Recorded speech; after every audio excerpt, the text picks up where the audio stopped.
So I've read books. I've been through all different types of seminars. I've been through classes. I've YouTubed and just so many different things. And that's actually how I found you, was YouTube and then reading your book and everything. And the biggest hang up, I think, it isn't probably the cause, but it's the thing that I'm hung up on right now is forgiving my ex for being such a, piece of work. And I just wish I could just let it go. It's just this big boulder that I keep chipping away at, and I can't. And I'm willing to accept that I can. I just haven't figured out how to do it. Okay. Give me some more details. How long were you guys married? 9 years. Okay. And why do you think the relationship ended? Why did the marriage dissolve? He was an alcoholic narcissist, and... Did he think he was an alcoholic? No way. Okay. And I was a codependent, and it was a perfect, relationship in that way, but it worked really well for him, and not so much for me. That's why I think it didn't work. So what was missing in the relationship for you?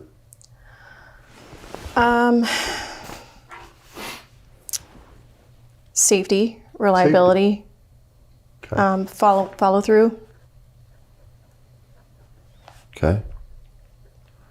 Why do you think you guys got together? What was the attraction? Well, I was living in San Diego at the time, and it seemed like all the single guys I was meeting were like, they just wanted to just be single and party and have fun, and it just seemed like everybody was in some kind of drugs or something. I was like, I don't want any of that. It was everywhere I went. And so my girlfriend recommended that I go on this website, and it was military. That's how a lot of, including her, met her husband, try this website. And I was like, well, I'm not really into military men, but what the heck, I'll try it. Because I know that they can't do drugs in the military, right? That's one way around the drug issue. So I thought, so I'll try that. So I met him a couple months before he deployed to Iraq, but we never met in person. We met online, and we ended up talking for the whole 10 months that he was in Iraq, and we built this entire relationship. And was it just through typing, no talking? There was Skype, and there were some phone calls. So there were some. Yeah. Okay. So he called himself, he said, I'm the man. Like, he's honest, he's loyal, he's secure. He was a divorced father.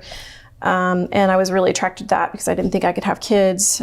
He just seemed like someone who just seemed to have it together, stable, like family man. I was really looking for that. And I was 32 years old, and I wanted to have kids. I wanted a family. Yeah. And he wanted more kids? He did, but he was okay that... He was okay that I might not. And so you were okay being a stepmom? Oh, totally. Okay. Yeah. All right. Yeah. When do you think the marriage started to end for you? When I was pregnant with my second child, he had had another deployment while we were together, and when he got back, I got pregnant immediately. I was the whole typical, military wife thing. I was working full time, going to school full time. I had a 11-month-old child, and I was pregnant.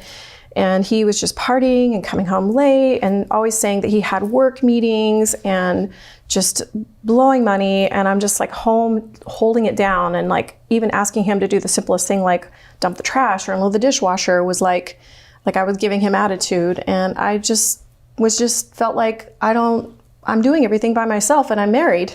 Yeah. Yeah. I can see the pain in that. It still hurts. Yeah. Yeah. Tell me about that.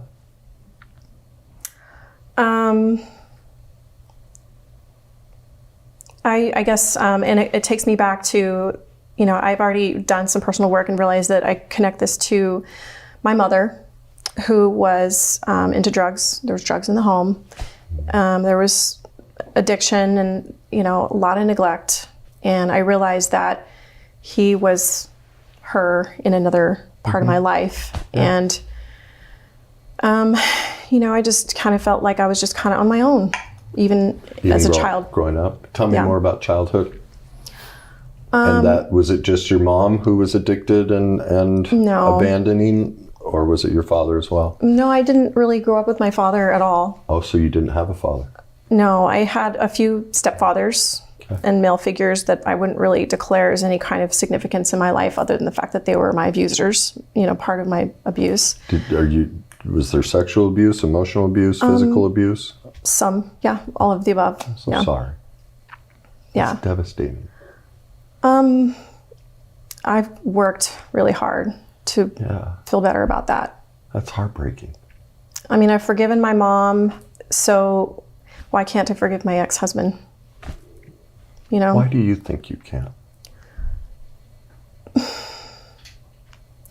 Because I gave my all, and I loved him so much, and to me there was just such a strong connection, and he didn't, probably the same with my mom, he didn't choose me.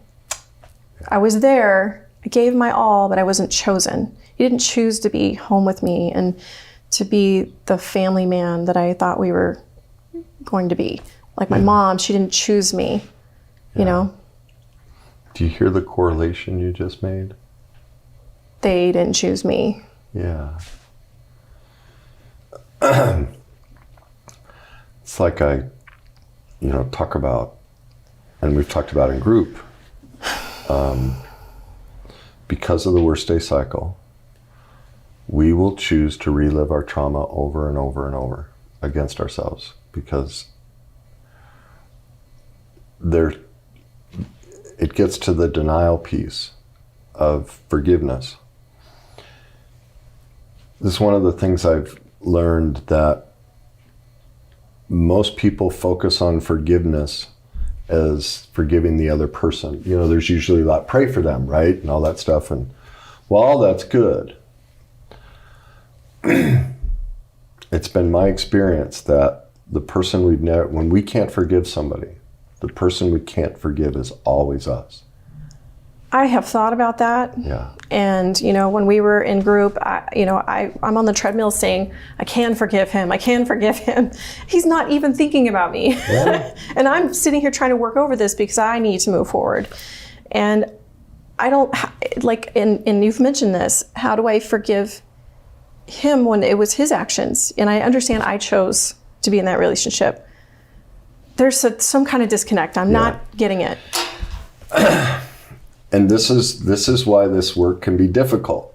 Remember the worst day cycle and remember what denial is ultimately about.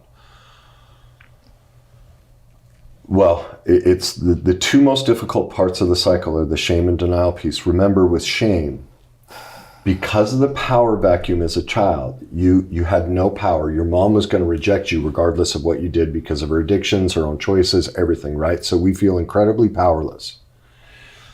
The way we choose to get our power back as adults is that we then choose our work, our friends, our hobbies, and our relationships to victimize ourselves. We choose so-called the wrong people because at least I chose it. Now this is where the disconnect is for you, and this is with everybody. Like, there's nothing wrong with you. This is the toughest part of the work. Because of that power vacuum, we are doing anything we can not to feel that powerlessness of childhood and not to feel like, oh my God, I'm powerless again. And that kicks us into denial because there are three things going on. One, I have to admit that I'm the problem. Well, if I'm the problem, that means I wasted basically 10 or more years pursuing the wrong person. I don't want to admit that. You mean I threw my life away and had kids with this person and I stayed home and was the good wife and gave up everything? Like you said, I did everything. Well, who wants to admit that I did everything and it wasn't enough? That's hard. Like, it's much easier to go, no, I did everything, you owe me, but I chose it. Ultimately, I'm responsible for that choice. We don't want to go there. And here, this is really where it gets to for you, Michelle, is the second piece. He's just like your mother. from what your words were. Well, if I let go of him, if I forgive him, who do I really have to forgive? My mom. I feel like I've done that, though. And that's where the hang-up is. Can you think in childhood? When did you discover your mom was an alcoholic? And tell me more how she performed her abandoning behaviors. I mean, when I was little, she was 17 when she got pregnant with me, and she had me when I was 18. And it even goes further back from that because her father was an alcoholic. So it's 3 generations, right? Yeah. I think I must have been in high school because... What's your first memory of finding out she's drunk? Just the first thing that comes to mind, I was probably in junior high school. She came home and was throwing up in the flower beds, and I was helping her. Her husband left her and went into the house and went to bed, and left her in the throwing up in the garden. My God. Do you remember what you were trying to do? I was just trying to take care of her. Yeah. I mean, I always felt like the mom in the house. You know, I was the one who kept it together. Yeah. And how did you keep it together? I mean, I was responsible for keeping the house clean. I was responsible for, when I took care of my brother and sister. When my mom was sick, I took care of her, and she was laid up in bed or hungover, or when she was doing drugs in the other room, I made sure my brother and sister were safe. And I mean, with the sexual abuse, I made sure that they weren't, nothing happened to them. If we were out of food, I told my grandma, hey, we're out of cereal. My grandma would bring us some cereal, Okay.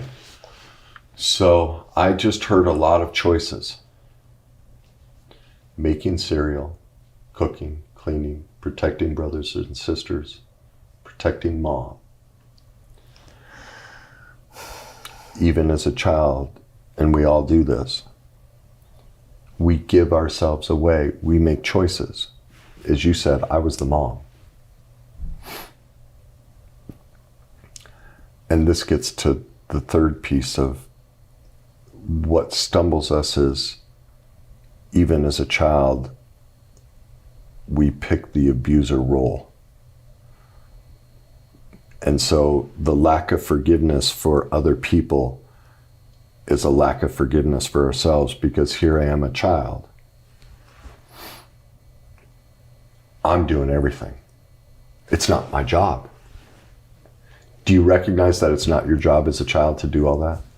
Yes, but it was the right thing to do. And that becomes the defense mechanism. It's the right thing to do. I'm not saying what you did wasn't kind and loving. That's not what I'm saying. But this is what happens to kids. It becomes, that's the defense mechanism. That becomes the suppression and repression of no. And that's the false persona. Michelle, what the right thing to do is for your mother to do those things for you. It's not your job. The right thing for you to do as a middle-aged or middle school child is to go play with your friends. That would be the right thing to do. And that's where the lack of forgiveness is wait a minute, if I were to accept that that wasn't my responsibility and to give myself permission to go be a child, do you see what you give up? I give up, I'm the adult. I give up the persona of I'm the mother in this house. I give up the persona of I'm the protector of everyone and I give everything. And what that also means is I have to give up that I became all these things to try and get my mom to love me. Well, I don't want to let that go. I already felt abandoned. If I give all that up, I have nothing. So I have to justify that it's the right thing to do and I'm this righteous person. I'm not saying you're not. But that's the denial mechanism forcing us to stay here and not look at it and go, you know what?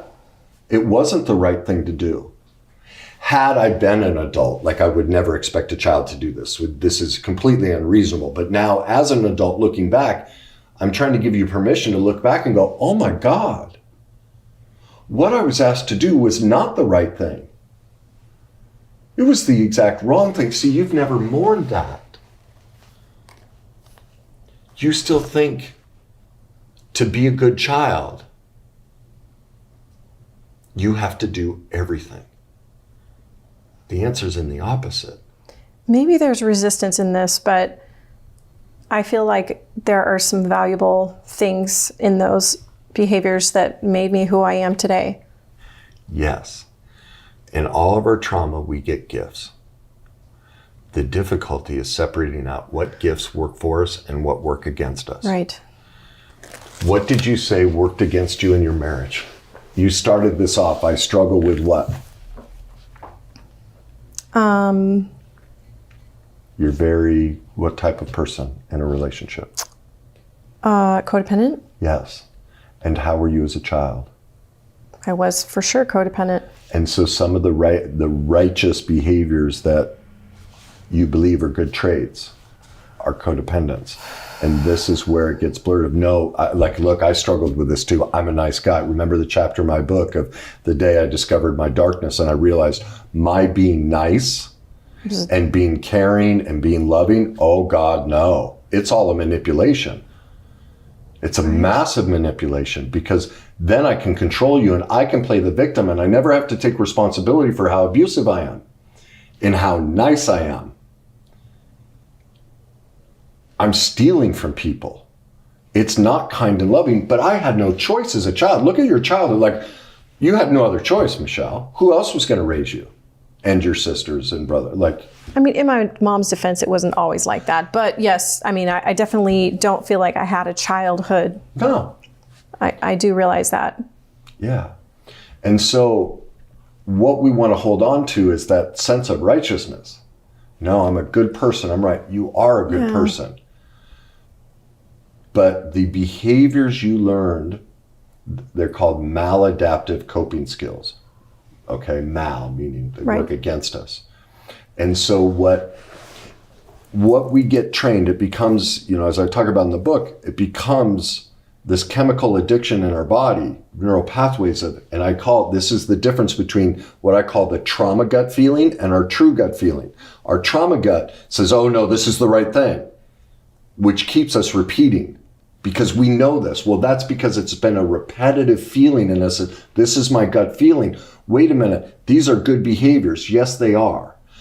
But when we choose people or stay with people that are abusive towards us, we're the manipulator. Because we picked it and we're allowing the poor behavior. Look at all the benefits. Do you see the benefits you get from picking somebody who's unavailable? What were the benefits of him being in the army and never around and his drinking and all of that? What did it give you? I guess it made me feel like I was the stable one. What else? That I was the responsible one, that I was the one that kept it together. I was the good person. And do you remember I don't know where you're going with no, this. I'm just, the reason I asked is because you walked yourself into the answer that you brought up in the beginning, and everyone does it. You said in the beginning, safety, reliability, follow through. That's why you picked him. You weren't picking him, you were picking yourself.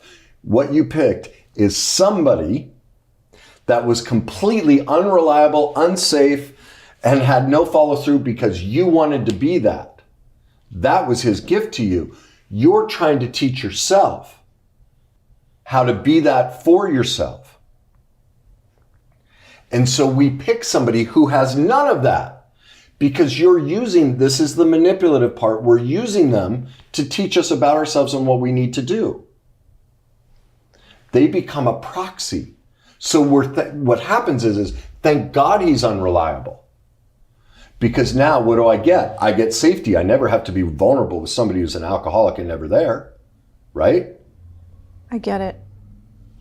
What do you get? I provide all of those things for myself. Amen. Now I was looking for it in a person. Amen. Now you tell me where he failed you. He behaved exactly how he was supposed to. and just the way you wanted, because you wanted to teach yourself how to be all these things, and you did it without him. Wow. He's a gift. That's when you confront denial, it's like right there. Now, I'm not condoning his behavior. I would never condone that behavior. But that's why we pick these abusive people. But no one's shown us how to see what's really happening. What are you discovering right now?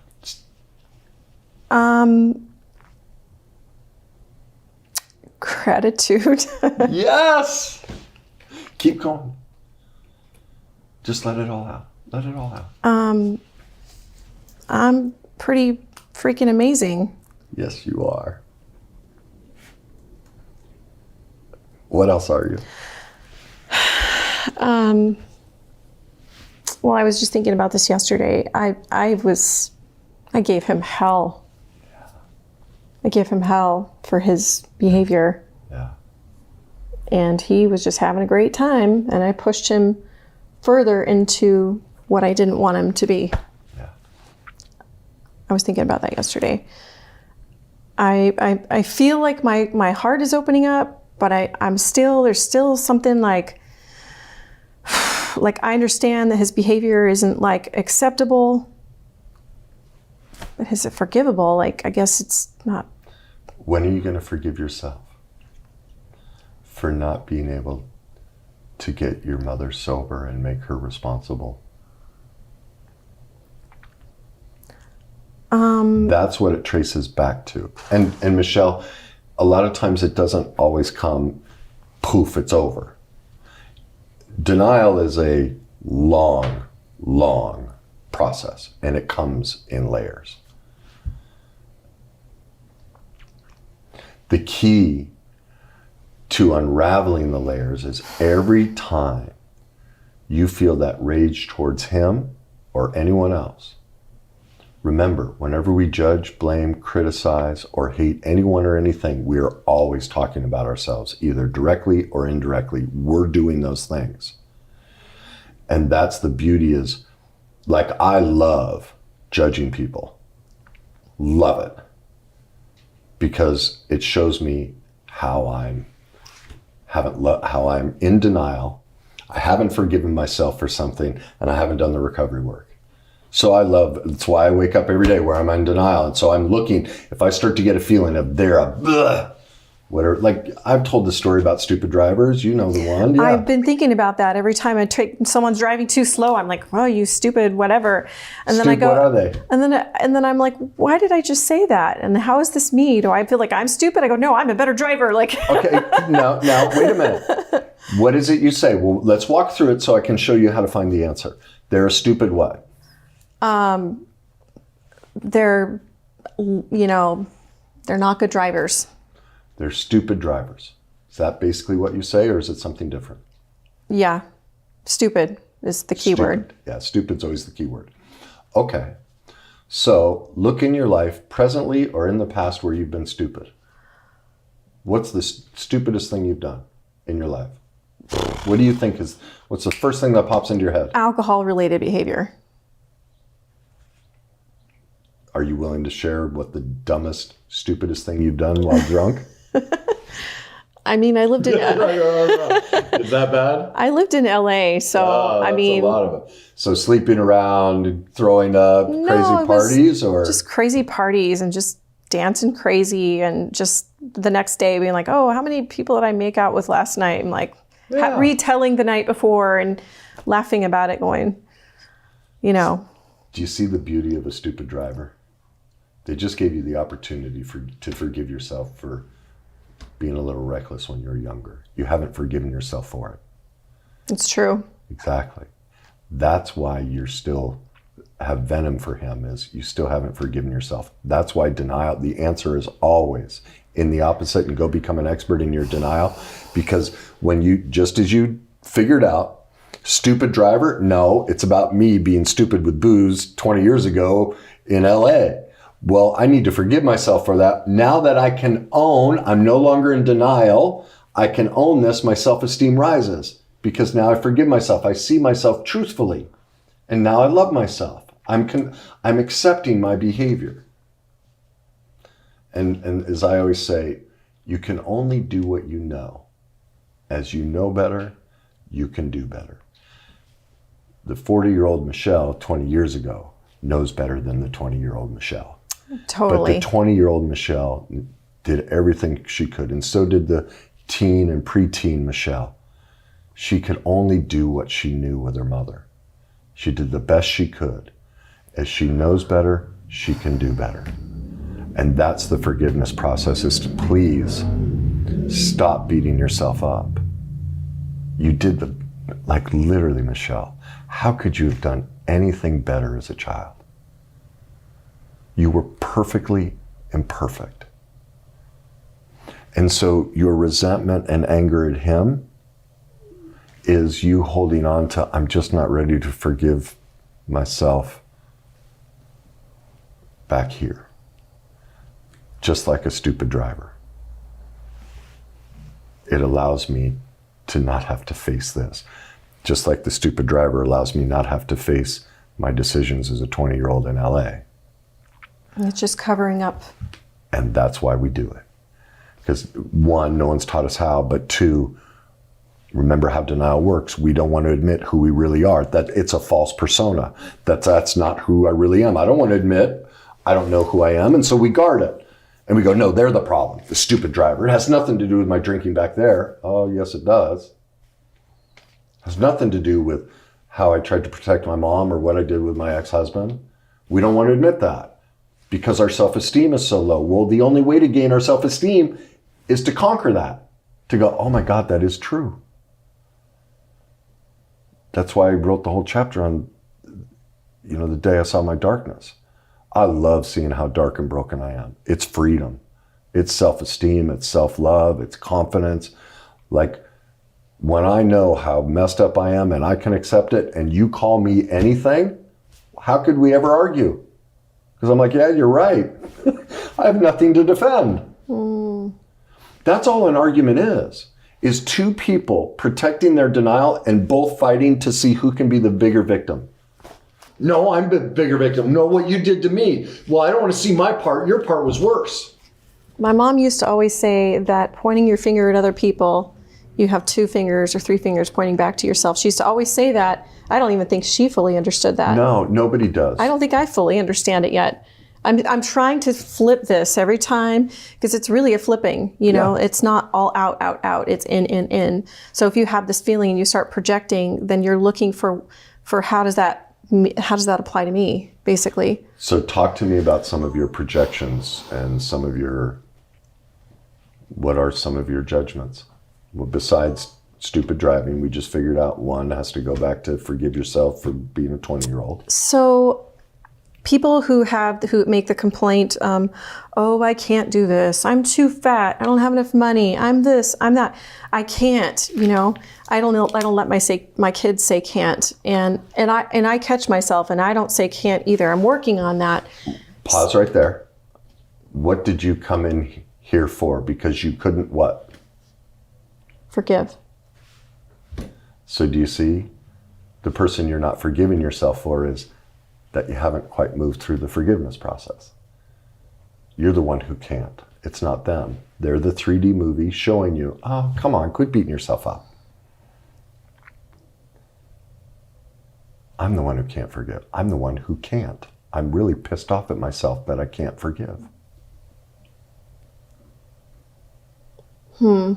Well, so let me take this a little step further. Okay. When people say they can't, it's like there's something they want to achieve, so they can't. Like they want a better job, or they want, and if I want something, I work hard, I make goals, and I make it happen.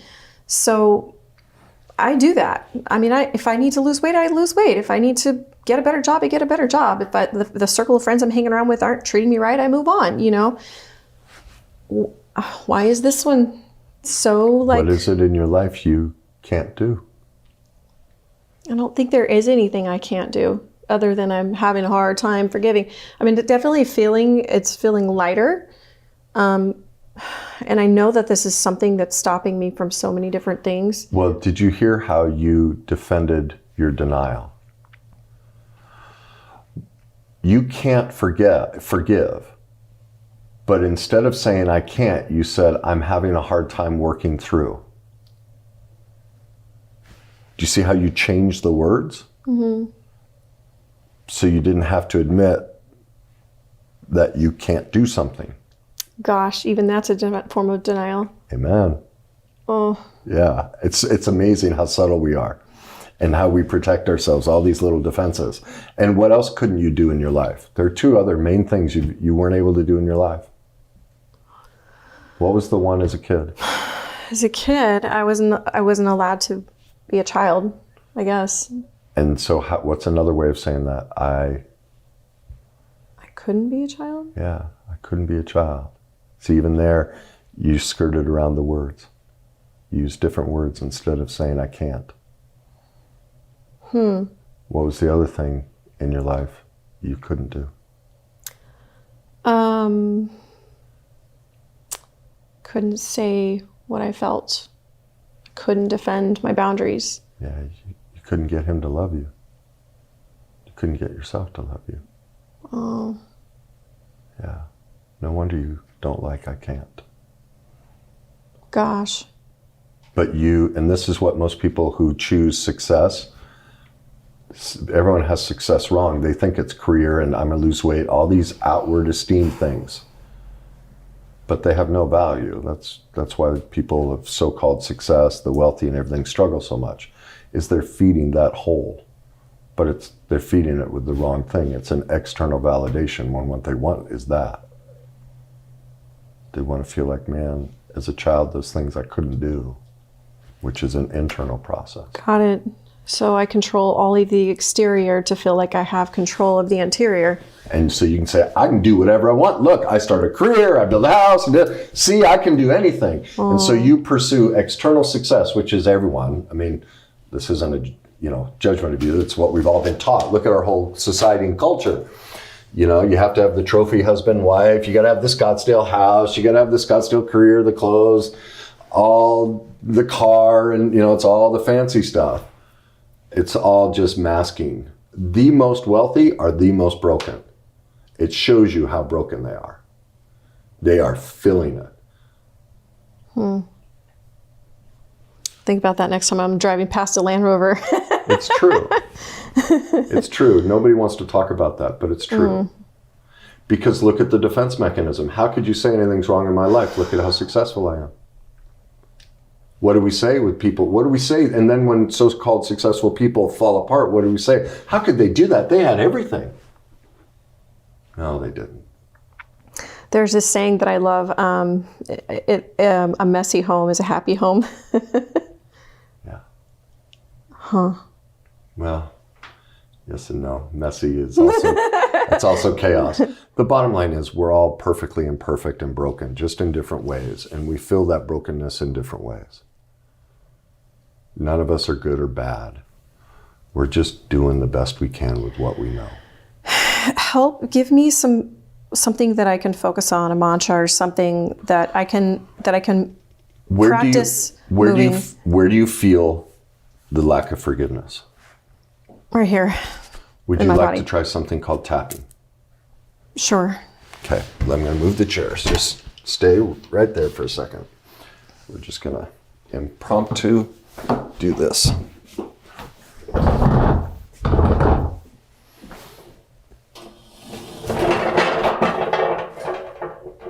Okay. Move you. If you can stand up real quick. Just going to. Oops. Yep, that's right. Just right there. I just need a little space. Okay. Now, we went through this in the greatness group, but I want to remind you again. Oh. We'll kind of go through the whole process, okay? The first thing I want you to do is I want you to think about a place where you feel total peace and comfort, whether it's real or imagined. Okay, got it. What is it? Fiji, snorkeling. Fiji. Okay, can I take your glasses Oh, off? sure. Okay. All right, tell me all about Fiji. What time of day is it?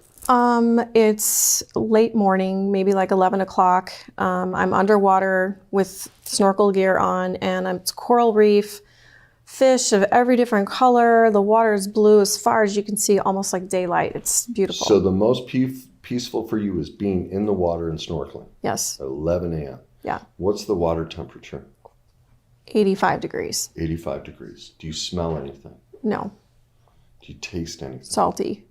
What do you hear? Swishing and pops. Okay.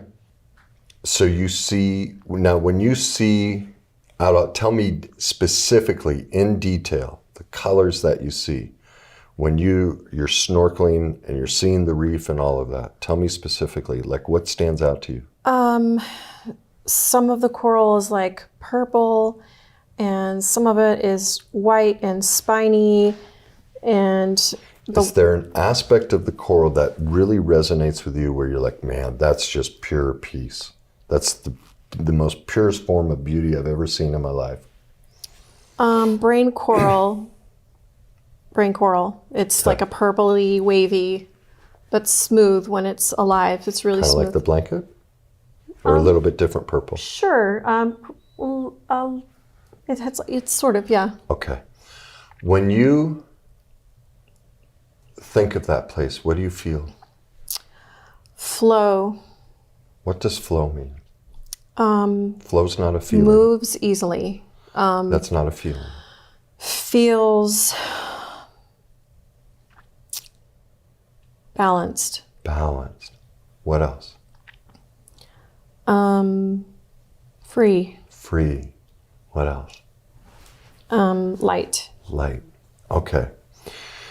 What one word describes that? Because what we're going to do is we're going to tap at the end. I'm going to grab you by the wrist. We're going to take a deep breath together. And I want you to give me, what is it? Peace? Is it love? Is it amen? What word would describe that place?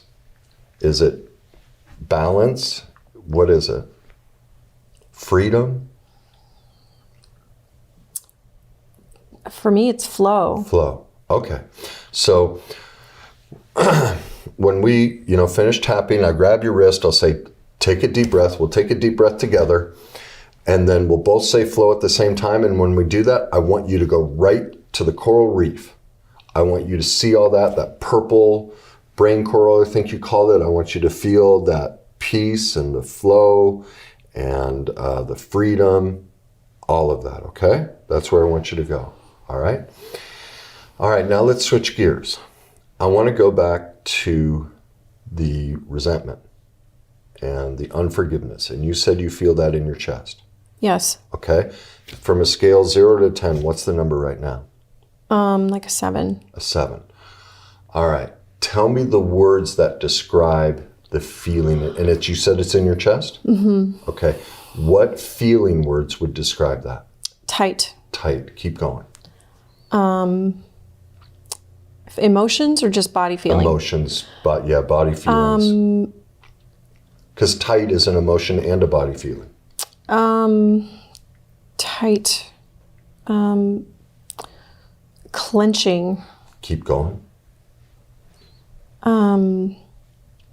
Fury. Fury. Let's start right there. Can you put yourself in a place where you're tight, you're clenching, and you're furious? Like, close your eyes, go ahead and put your feet down. Close your eyes, and I want you to really focus on how tight you are, how clenching your chest is, how furious you are. Bring that up as high as possible. Try and get it to a 10, okay? All right, let me ask you another question. What happens to a tree when you cut its roots? What happens to the tree? It dies. That's right. I release the tension.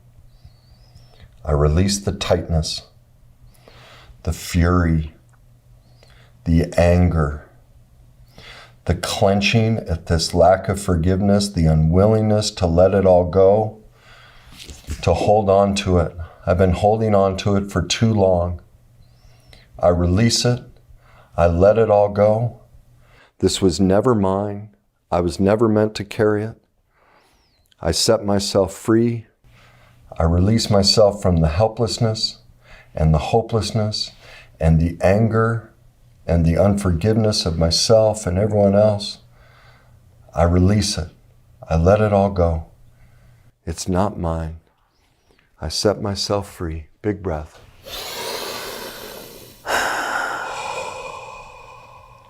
Flow. Go ahead and say it. Flow. 0 to 10, where are you? 5. Did it move anywhere? Down. Tell me where it is. Where did it move to? Right here. It's in your stomach. Tell me what the feelings are. Full. Feels full right here. Okay, what else?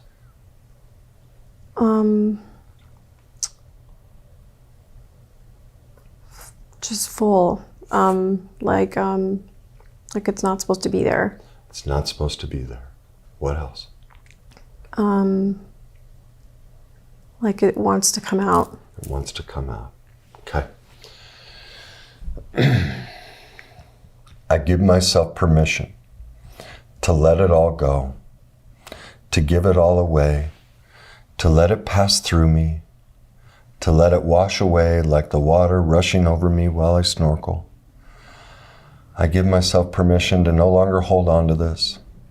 I don't need to keep myself full of this rage and this clenching terror, of this fear and hopelessness and helplessness. I release it all. I let it all go. I set myself free. I am powerful. I am strong. I am beautiful. I am kind. I am loving. Deep breath. Flow. Go ahead and say it. Flow. 0 to 10, where are you? 2. Okay, did it move anywhere? It's like here and here. Still in there. Tell me what it feels like. Trapped. Trapped. Tell me more about trapped. When was the first time you felt trapped? In a toy box. Tell me about the toy box. These little girls put me in the toy box and they sat on top and I couldn't get out. And I freaked out and busted my hands through the toy box. Yeah. What happens to a tree when you cut its roots? It dies. That's right. I release the sense of being trapped. I'm no longer a child. I'm no longer frozen. I'm no longer incapable and helpless and hopeless and fearful and afraid. I no longer have to stay in this toy box. I no longer have to feel trapped in my life, in my pursuits, in my love of myself, or for others. I can choose to let it all go now. I can choose to let the light in that was covered over me. I can choose to let my greatness in. I can choose to let my power in. I give myself permission now. I push everyone off the toy box. I stand up and I claim myself. I release myself from that pain and that pressure. I accept that I'm responsible, that I am free, that I am no longer bound, that I'm no longer enraged. I claim my victory over all of it. Big breath.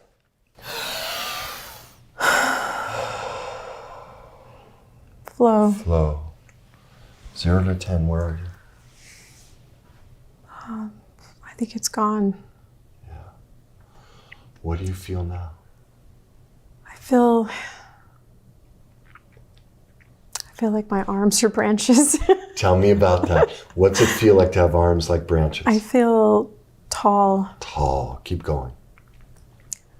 I feel buoyant. Buoyant. Keep going. I feel strong isn't a word, just happy and light and how do you know when free. You're happy? I feel like nothing's bothering me, nothing can get to me. Yeah. I feel free.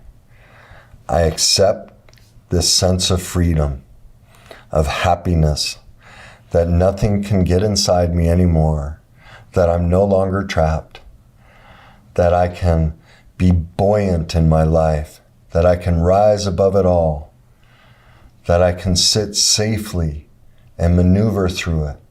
I now know what it feels like to claim myself, to feel truly happy and powerful. This is me. This is the me I was meant to live, the me I was meant to express. I accept this new feeling. And whenever any doubt or any fear or any of the old feelings come up, I replace it with this. This is my authenticity. This is my greatness. This is my opportunity to let everyone and everything from my past, let it all go. Because now I know who I am. Now I know what I'm meant for. I accept it all with power and grace. Big breath.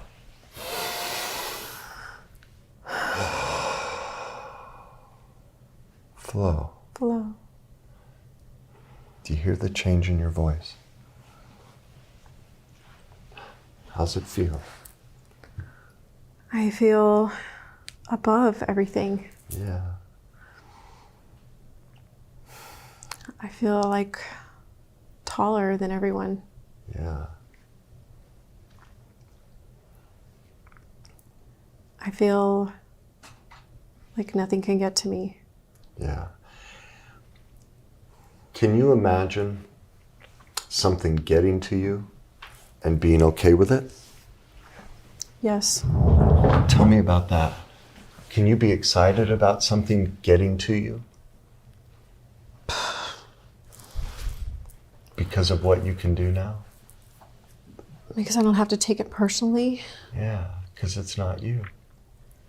It never was you. Remember, judgment, and that's all theirs anyway. You've carried it for too long. You're free of it now. So can you see inviting in all of that stuff? Because as you said, you're buoyant. You're free of it. So why? See, that's why we'll pick relationships where no one's available. Because then we don't have to let them in. Because they'll destroy us. But now you don't have to fear destruction. So please, let me see imperfections. Please bring it to me, because I can survive it now. I can now be safe and reliable for myself and follow through. Wow. I am those things. Yes, you are. Can you now feel them? Yes. This is the feeling I want you to go back to at any time. Like when you leave here today, write this moment down in as much vivid detail and color. Really connect to where you feel it in your body, all throughout, all the thoughts and feelings associated with it. If you can't write fast enough, puke it into your phone. Make a recording of it. Sit in this feeling as long as you can. You know how I talk about how to do vision boards and how to do affirmations and to bring up positive feelings. This is the core you. This is what you want to bring up whenever you say an affirmation or you do mirror work or anything. This is your authenticity. Now you know what it looks like. And so really get detailed so that you can really create that new neural pathway of, whoa, whoa, whoa, this is me. That's what allows us to see denial, darkness, and go, that's who I was. That was the best I could do then. But I love seeing it because what it shows me is how far I've come and who I really am. Really cement it in. And so when you see your ex-husband, can you see yourself thanking him? Maybe not verbally, but inside. And being, it's okay. I've been thinking I need to write him a letter. Maybe I don't give it to him, but write him a letter. If it's something you want to write and send to me to make sure there isn't that it, I'm being authentic. Well, and there's not something we sneak in that we're just not aware of. I know how, look, if anyone knows how sneaky denial is, I'm gifted at being manipulative. So, it takes a lot of years of practice to see, I catch little subtleties all day, every day of how I'm being manipulative and everything. And it's a long journey. That's why journey's in the title. But if that's something you'd like, I'd be happy to do that. That would be amazing. The key is writing it from an ownership place without you. Right. And writing it from a place of, I'm so thankful. I need to put this into a habitual pattern somehow. Something that I keep doing every day. And that's why I want you to write all this down.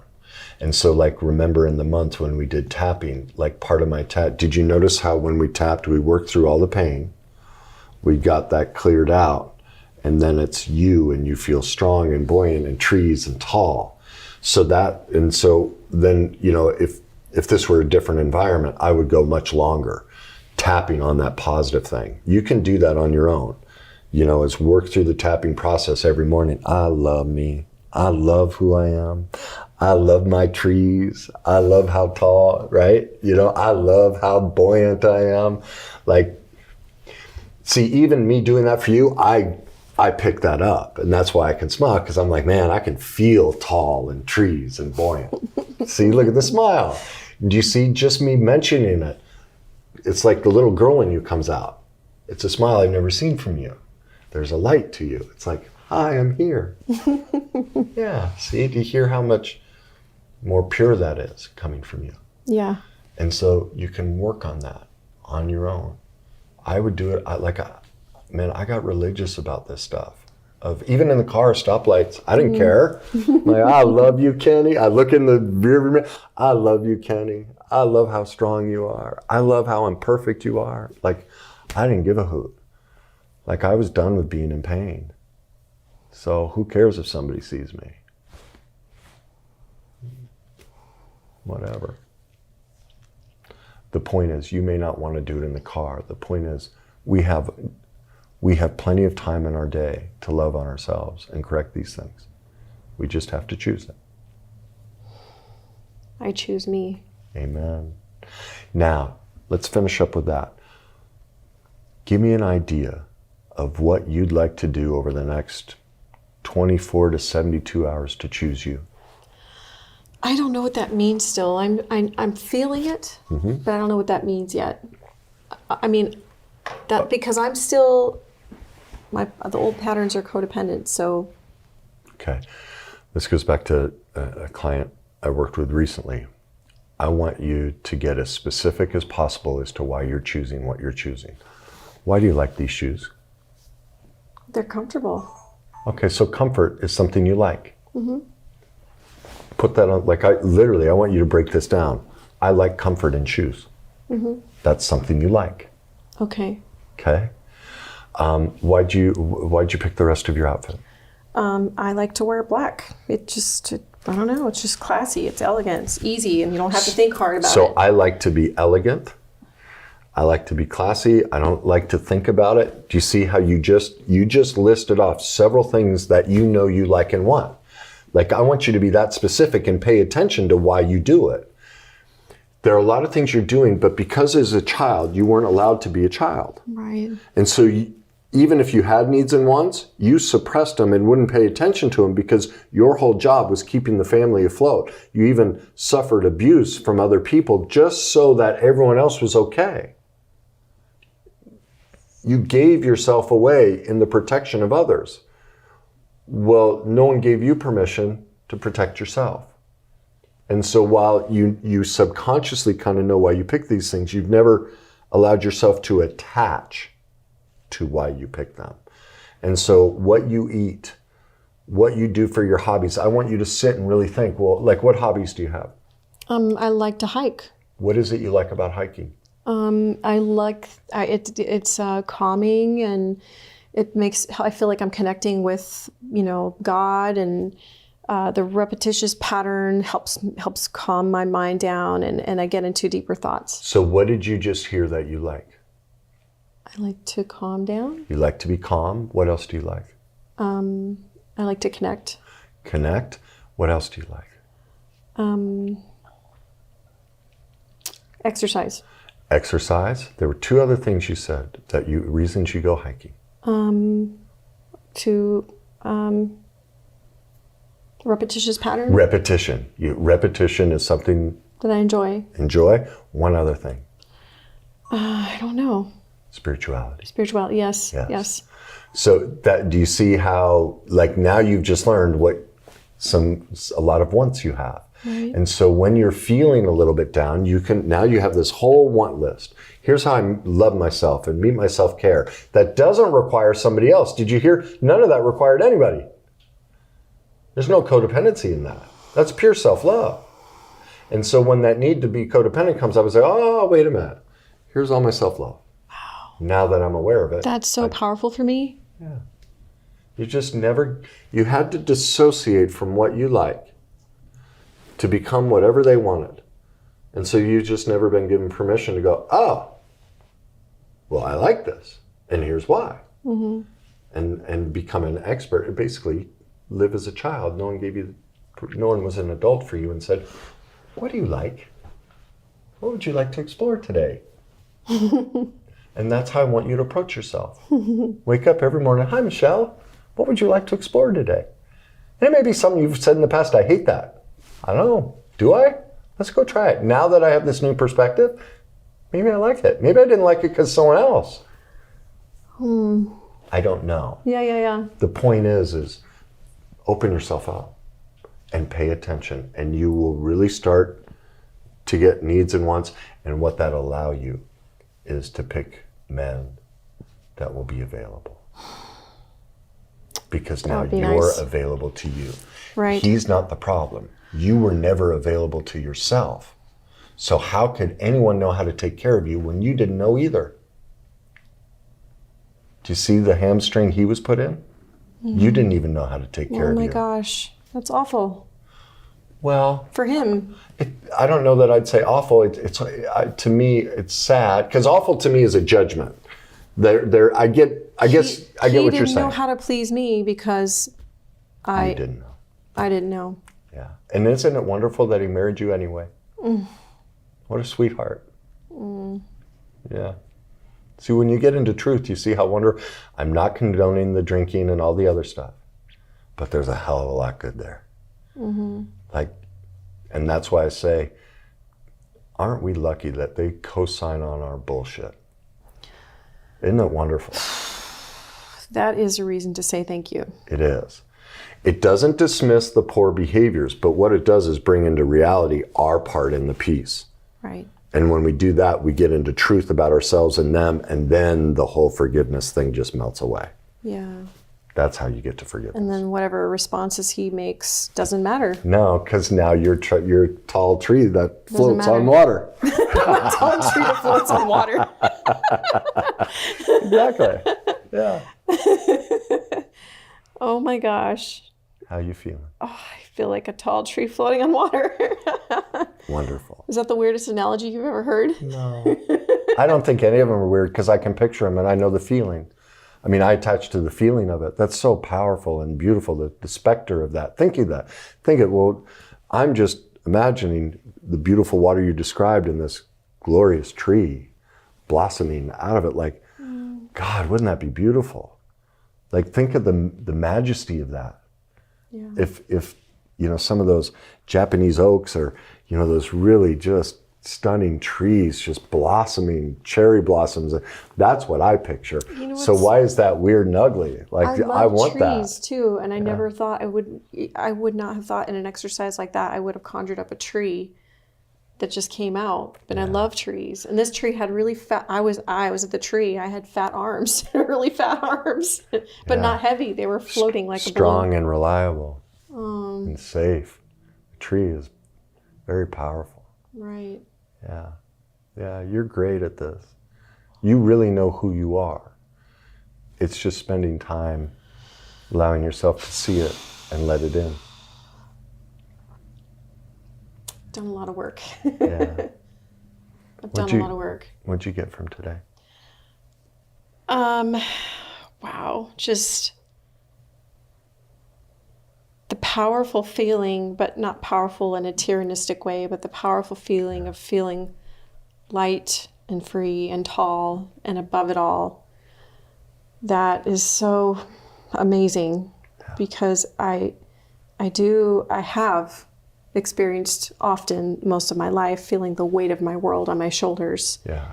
And obviously the symptoms of that in my body, that's huge for me. And not putting blaming on someone else is, in a weird way, freeing. It's incredibly freeing. It's so weird. That's why forgiveness, it's never about forgiving them. It's us. And I'm once thinking that blaming him was going to make me get off the hook somehow, but that doesn't even work that way. It destroys us. It's the opposite. Yeah. The answer is always in the opposite of everything, virtually everything we've been taught in life. The answer is in the opposite. They are never, ever the problem. Ever. Ever, ever, ever. I've yet to find a single situation where they are the problem. Because we chose it, and just as you found when you go through the process, you go, oh my God, I didn't know me. How could he know me? And yet he married me. What a gift, what a saint. Literally. And that's the truth. What a saint. Mm. Now, I'll no longer choose that because I don't like alcohol in my life. I now know my need and want isn't that, right? But there's a hell of a lot good there. And I got safety, I got tons of freedom, I was alone, I never had to be vulnerable. Man, this guy was great. I could just stay hidden in all these different recesses, never having to deal with this, never having to accept how wonderful I am, what a buoyant tree I am. He allowed me to stay huddled in my cocoon in that toy chest. I could stay in that toy chest, and he'd never challenge it. He'd sit on top of it for me. Oh my gosh. Uh-huh. He was my protector, allowing me to stay in that toy chest. Oh my gosh. Yeah. Oh my God. Again, where is the problem? What a great man. Oh my gosh. He did exactly what I set him up to do. Yes. And vice versa. And vice versa. We're all just loving each other based on where we are at the time. And if we choose to do the work, if we choose to uncover this, we will choose to love differently. But right now, we love based on where we are at the time. We do the best we know, the best we can with what we know at the time. And that's okay. As we know better, we can do better. I don't even know if it's doing better, because I don't know that there's a problem in anything you guys did. It was what needed to happen at that time. Exactly, because look where it brought you. You had to go through that's the whole 3D movie. We're teaching ourselves how to recover that trauma we went through. It was perfect, absolutely perfect. So now you can hug him. Go, I love you, in a much different way. Yes. Yeah, but there's he won't understand it. No, and that's okay. Like, that's how I feel with my wife who was abusive, my wife who would hit me and all that. Like, I adore her. I think she's amazing. Could you imagine us walking around hugging people? I've hugged her, and she's like, even my kids are like, what? And I'm like, it's okay. I no longer need to manipulate the codependent dynamic anymore. I don't need it. It's okay that she doesn't get it. I don't need her to get it. It's just wonderful that she still loves me. Oh. And so I tell those stories so you can see the mirror and go, man, that's so true. Okay? What a gift. Yeah. Let's end there. Proud of you. Thank you so much. You're so welcome.